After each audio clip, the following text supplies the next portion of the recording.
Normally, earning respect takes years of demonstrating high character, but there are exceptions, and that's why in this video we'll cover 6 psychological tricks that you can use to command more respect almost instantly. And to do it, we'll be breaking down some of the most commanding presences that we've covered on this channel. The first trick to immediately command more respect is to upgrade your thin slice. People can make their first judgment on whether or not they like someone within just 5 seconds of seeing them. And it's dramatized, but we've all experienced the sense of liking someone as soon as we saw them, like in the scene from Crazy Stupid Love. He is funny. He looks like a carrot, honey. He looks like a carrot. Hi. Thin slices are necessarily shallow judgments, and it can be tempting to chalk yours all up to genetic luck of the draw. But you do not have to be Ryan Gosling or Emma Stone to have a strong thin slice. In fact, one massive lever in your direct control is your clothes. Now, the mistake that most people make here is dressing with the subconscious goal of blending in. Because they're subconsciously scared of being judged, they dress like everyone around them to avoid even being noticed. And I don't want to focus too much on this, but there are 2 quick fixes. First, to start dressing one level nicer than the situation calls for, which will get you noticed in a positive way, and that's exactly what you see from Ryan Gosling in Crazy Stupid Love. And second is to focus much more on finding a brand that fits and flatters your body type rather than on finding the most expensive brand you can afford. Now, after you're styled, the next easy trick to influence your thin slice and immediately command more respect is to physically take up more space. Watch here has Tony Robbins own the space around him when he speaks and how it captivates his listener. You know, $300 a week, no, $2,500 excites him more, that memory to this day, than even the $1 million, you know, he did in his first 24-hour version, right? Or you breaking the 4 minute mile, $1 million, that must have been out of your mind. Tell me about that for a second. Now, physically taking up more space doesn't have to mean huge hand gestures that demand the spotlight. It can be as simple as sitting asymmetrically or taking up your entire seat. And the goal here isn't to encroach on anyone else's space in some kind of dominance game. In fact, you can always adjust to make more room for the people around you. It's to subcommunicate that you aren't afraid of being seen with your body. And that's exactly what restrained gestures and shrinking body language do. The easiest way to take up more space in a non-invasive way is with your own posture. Oh, wait.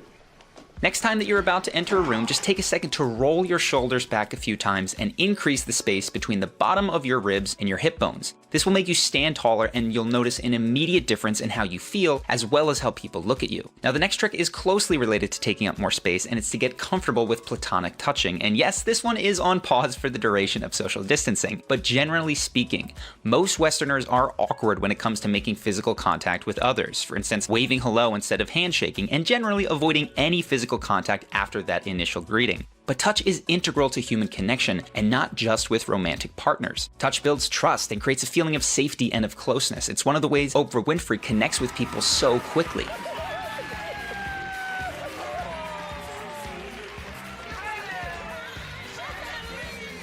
Now, obviously, this has to be done correctly, otherwise you can create discomfort. And there's 4 key principles for making sure that your touch is appropriate and well received. First, keep your touch to non-central areas of the body, like the hands, the arms, the shoulders, and the upper back. Second, keep each touch to roughly under 5 seconds. And if your touch lingers longer than that, it can start to feel creepy. Third, be a universal toucher. Give a caring touch to the people around you regardless of your attraction to them, and you'll come across as friendly and confident. But if you focus on just one person that you might have a crush on, you can seem weird and even predatory. And fourth, be mindful of how people react and of course calibrate accordingly. If you see someone stiffen or lean back, then you've gone too far and need to pull back yourself. Don't be like Seinfeld's close talker friend who is completely unaware of people's reactions. Hello, Aaron. Hello, Aaron. So how long are you folks in town?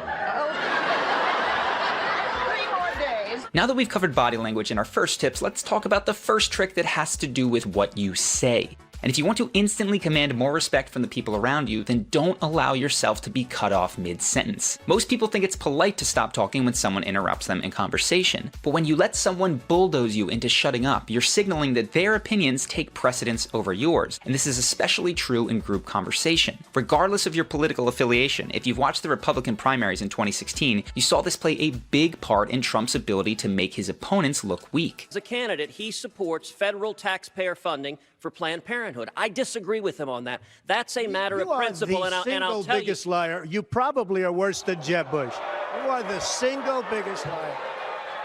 All right. This guy lied. Let me just tell you. Now, to be clear, that doesn't mean that you want to step on other people and hog the spotlight talking nonstop, or even talk more than others. But to command respect, you should always finish your sentences when you have the floor, even if someone is trying to talk over you. Watch how quickly a young Jaden Smith gives up on being heard in this next clip. But yeah, no, that is something. Do you guys? That'll get you really humble. How does that keep you humble? No, the truth. Well, because people sort of often ask, you know, Now compare that to Jaden's father, Will, here. what's going on the internet. But don't they just say you're cute and stuff? Like, don't No. they say great No, things no, about no, you? no, God, no. Smith, I liked him in Bad Boys, but he got some big ass ears. Dude.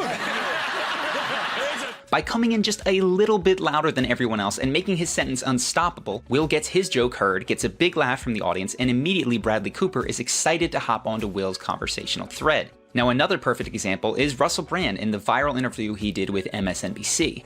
I wouldn't do that. I don't want to disrespect your program. Okay, no, but you did ask to see. No, I did, boots, and I you're liked a fellow English woman, so And we I felt do- obliged. Notice, he doesn't yell, he doesn't rush to finish, he simply continues unfazed at his normal pace until he's completed his thought, then he defers. If this is something you'd like to learn more about, we have a full video on how to stop people from talking over you that I'm going to link to in the top right corner and the description box below. Just one last caveat on this is most important in groups. If you're talking one-on-one with someone, you do not need to worry about this nearly as much. But moving along, the next counterintuitive psychological trick is to compliment your competition. The opposite, trying to tear down another person's successes or talents, is a great way to quickly lose respect. Even if you feel justified in your opinion, sharing it makes you look bitter and jealous. Yo, Taylor, I'm really happy for you. I'm gonna let you finish.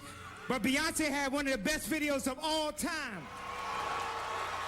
On the contrary, actually praising your opposition shows a confidence that very few people have. For example, here's Jordan Peterson, who is religious, speaking about atheists and atheism. There's a good case to be made for atheism. I mean, let's make no bones about it. Because you could say, in some sense, there's been 300, 400 years of brilliant scientists who've been doing nothing but laying the foundation for an objective, empirical atheism. If you show this type of respect for an opponent's beliefs and achievements, people will immediately be more open to what you have to say, and they'll respect you for admitting that there is strength on the opposite side as well. I am here tonight to say a few words about an American hero that I've come to know very well and admire very much, Senator John McCain. Now, bringing it back to your own life, two areas that this may apply are in work and in dating. For instance, when you elevate a coworker by complimenting their work, you elevate yourself as well because you show that you're fair, honest, and confident. On the flip side, in dating, if you badmouth someone because you think your crush might like them, you actually just make yourself seem insecure and petty and turn off your crush in the first place. Now, there are exceptions to this, of course. There are people who can trash talk their rivals in a way that commands tons of respect. Muhammad Ali is a prime example of that. Hands to the right. What a beautiful swing, and the punch lifts Frazier clean out of the ring. Who would have thought when they came to the fight that they would have witnessed the launching of a colored satellite? This works for Ali and Conor McGregor because not only are they in environments where trash talking is encouraged, but there's also humor and over-the-topness to what they say. That humor is what turns a potentially arrogant statement into a fun, confident one. Now, the last trick to instantly command more respect is to openly share your shortcomings. Most people incorrectly think that you have to hide your flaws, put on a strong front, and fake it till you make it, right? The truth is more nuanced, and that's because people can sense when you're hiding something, especially if you're overcompensating. Hi, would you mind taking a picture with us? Oh, sure. Start figuring out where he is. Sorry to hear that Jane dumped you. She didn't dump me, you know. I dumped her. It's a mutual dumping. In reality, people do not judge you on your shortcomings. They judge you on how you perceive your shortcomings. By being open about your imperfections, you show that you're not afraid to be seen as you are. And this is the genius behind the final rap battle in 8 Mile. Rather than pretend to be someone he isn't, Eminem owns the quote-unquote bad things about himself and wins the battle, ending the movie. I did get jumped by all 6 of you chumps. When you share your flaws and they don't embarrass you, it shows massive confidence. You can just watch the reaction that Brad Pitt gets for this award acceptance speech. Let's be honest, it was a difficult part. A guy who gets high, takes his shirt off, and doesn't get on with his wife. It's a big stretch. It's big.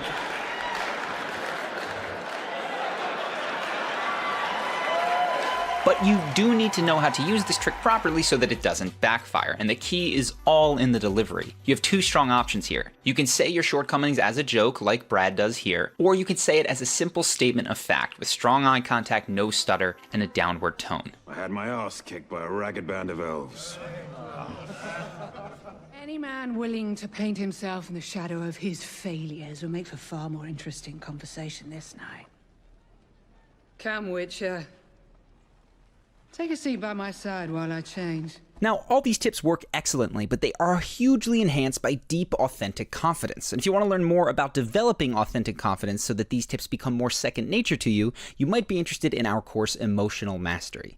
Emotional Mastery is a 30-day program that is designed to help you master your emotions and your subconscious beliefs so that you consistently feel better than you might think is possible. And the goal of the course is to raise the baseline level of joy that you feel on a day-to-day basis, which naturally spills over into boosted confidence. Now, the way this works is by focusing first and foremost on your relationship with yourself. This means exercises that get you in touch with feelings that you may have been repressing for a long time so that you can put an end to those moments where you're being controlled by fear of rejection, failure, or conflict.